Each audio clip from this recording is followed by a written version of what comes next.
Bonjour à tous, je suis Oriane, psychologue scolaire dans les écoles internationales Marif du Togo. Aujourd'hui, nous allons parler de l'hygiène de vie de nos enfants.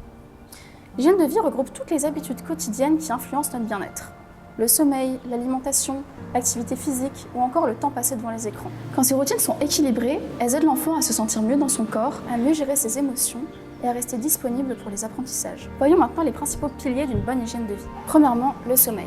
Entre 3 et 5 ans, un enfant a besoin entre 10 et 13 heures de sommeil. Entre 6 et 13 ans, il a besoin d'entre 9 et 10 heures de sommeil. Et les adolescents ont besoin entre 8 et 9 heures de sommeil. Le premier facteur de bien-être est le sommeil.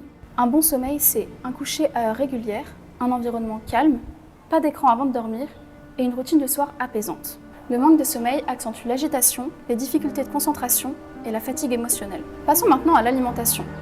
Une alimentation variée et équilibrée, riche en fruits et légumes, en oméga 3, en protéines et bonnes graisses, soutiennent le bon fonctionnement du cerveau.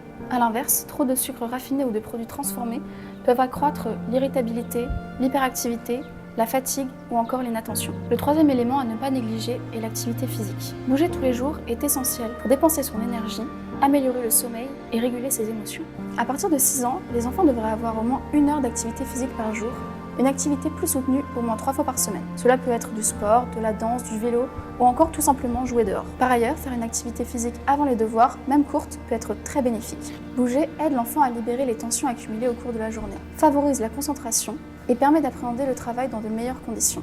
L'idéal est de prévoir un petit moment calme avant de commencer. Parlons maintenant d'un sujet qui préoccupe beaucoup de parents, l'usage des écrans et leur effet sur les enfants. L'usage excessif des écrans peut affecter la santé, les comportements, plus d'impulsivité et d'agressivité, mais aussi les capacités cognitives, comme la concentration, la mémoire et l'attention. Pour limiter ces effets, il est important de proposer un usage encadré et adapté à l'âge de l'enfant. Voici quelques repères. De 0 à 3 ans, mieux vaut éviter complètement les écrans. De 3 à 8 ans, on peut autoriser 30 minutes par jour en choisissant un contenu adapté et en restant présent. De 8 à 12 ans, 1 heure par jour, et à partir de 12 ans, 2 heures maximum. En résumé, l'hygiène de vie, c'est faire des choix au quotidien pour soutenir le bien-être et le développement de votre enfant. Mais surtout, pas de culpabilité si tout n'est pas parfait chaque jour. L'important est d'avancer progressivement et de trouver ce qui fonctionne pour lui. Merci d'avoir regardé cette vidéo et à bientôt pour un prochain thème.